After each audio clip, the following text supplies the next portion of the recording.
अठ्ठावीस चौकडी युवत आणि द्वापर युवत चौथा पद म्हणजे भगवानचा व्यास जन्म झाला.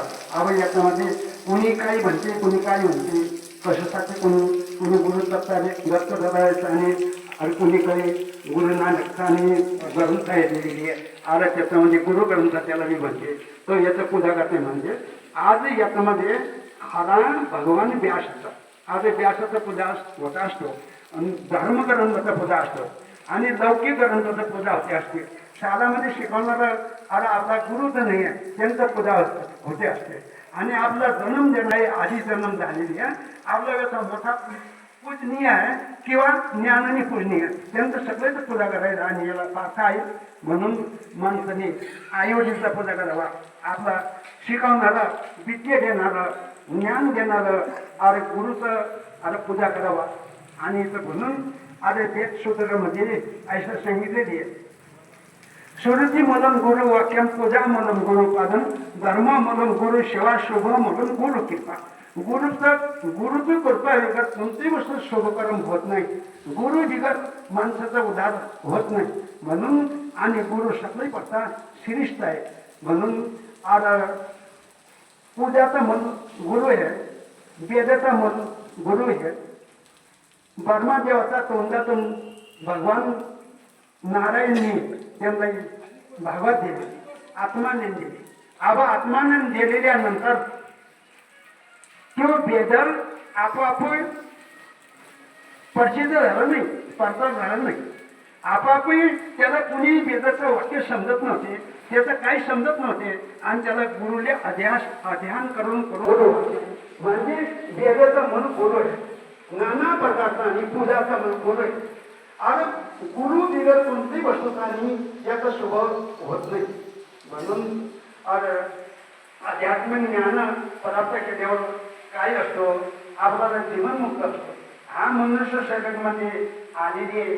आम्ही 84 लक्ष योनीमध्ये फिरून फिरून चक्कर मारून कधी अचानक संपला आणि तो योनी संपला तो आणि शेवट म्हणजे भगवंताला प्राप्त होण्याकरता हे मनुष्य शरीर मिळत असतो. आता मनुष्य शरीर मिळून सुटावे त्याचा पूर्व कर्मानुसार आणि आपल्याला ते प्राप्ती होते. जे मनुष्य शरीर म्हणजे कर्म शुद्ध तो काय असतो, त्याला नरकामध्ये झाला ते 84 लक्षमध्ये फिरवला लागते. जे त्याच्यामध्ये चांगलं कर्म केला तो देव बनून स्वर्गामध्ये जाऊ शकतो आणि निस्वार्थी कर्म परमार्थ केला तो त्याला जन्म मिळतो आणि उद्धार होऊ शकतो. म्हणून मानवी सगळे श्रेष्ठ आहे. देवालाही आपापल्या मनुष्य शरीरमध्ये याची येत नाही. अरे त्याला कुणाचं वरदान किंवा कुणाचा सदा बिगर देव मनुष्य शरीरमध्ये येऊ शकत नाही.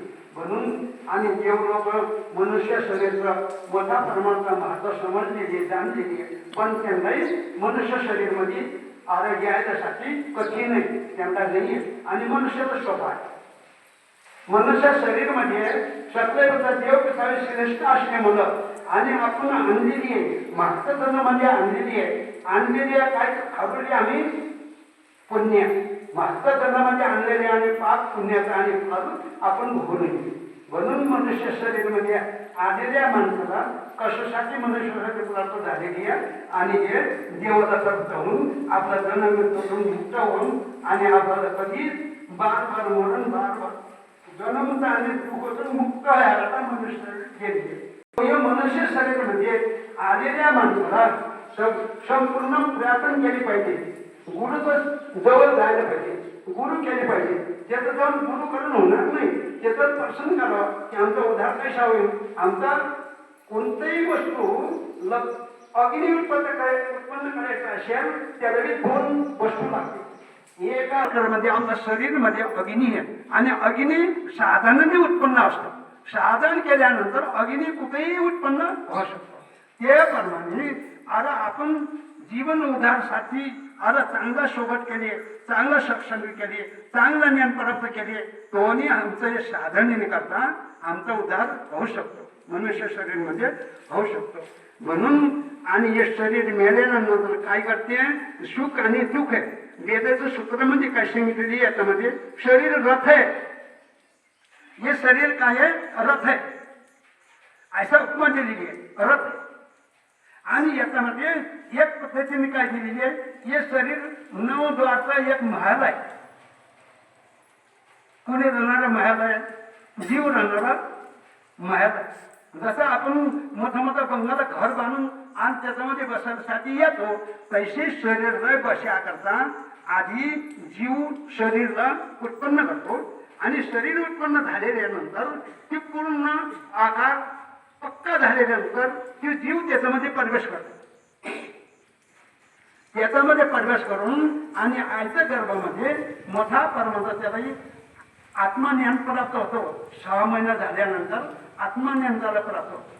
आत्मज्ञान प्राप्त झालेल्यानंतर ते काय म्हणतो की हे देवा, माझं मनुष्य शरीर म्हणजे माझं कर्म चुकलं, म्हणून आज मला एवढा मोठा जन्म मृत्यूच्या चक्करमध्ये मला पडू लागला आणि आता यंदा मला एक येऊन नरकातून तुम्ही बाहेर काढावा, मी तुम्हाला कधी सोडणार नाही, तुमचं भजन करीन, उदार व्याकरता मी आर प्रयत्न करीन. म्हणून आणि देवाचा नाना स्तुतीने नाना आर त्याचा आणि जसा ज्ञान तशी ती स्तुती करतो, देवाला स्तुती करतो आणि त्याला स्तुती नंतर जीवन म्हणजे प्रवेश झाला ना, आईच्या गर्भामध्ये त्याचा जन्म झाला. जन्म झाल्यानंतर ते भीषण झालं. ते भीषण केल्यानंतर एक एक एक एक एक एक एक एक करता करता करता आणि त्याने संपूर्ण गर्भामध्ये जेवढं ज्ञान परत असते झालेले असतो त्या ज्ञानाने लुप्त होऊन जाते. आणि लुप्त झाल्यानंतर काय करतो, पुन्हा फिर त्या मागे कर्म करतो ते कर्मामध्ये आकर्ष होऊन आणि तेही कर्म करू लागतो. म्हणून हा मनुष्य शरीर मध्ये आलेल्या माणसाला आता आम्ही काय भोगलेले, कोणी राजा झाले, कोणी मंत्री झाले, कोणी मोठा सावकार धनिकार झाले, अरे कुणाला मोठा मोठा प्रतिष्ठापना झाले आणि कोणी धनवान झाले. हे कोणता परिचय घेऊन आता तर नाही, मागच्या शरीरामध्ये केलेल्या पुण्याने करता तुम्हाला पुण्य प्राप्त झाली म्हणून आणि हे प्राप्त होऊ लागले. त्या माणसाला अरे मनुष्य शरीरामध्ये आलेली आहे, त्याला नाना प्रकारचा आणि कष्ट आहे, त्याला कष्ट भोगायला लागलेली आहे, त्याला कष्ट भोगलेली आहे. आता ते कष्ट कुणाचा आहे, मागचा कर्माचा पापाचा फलाने त्याला कष्ट घेऊ नये म्हणून आपण आणलेली आहे. आणि कोणी जातो, जीव जो हे शरीर आहे, अरे हे शरीर काय कर्म कर्म मध्ये पेरणारा बीज खायाचा फल, हे 3 वस्तू जीव आणि ती कधी नष्ट होत नाही, कोणतीही वस्तू शरीर मध्ये जात नाही. म्हणून या जगामध्ये आलेली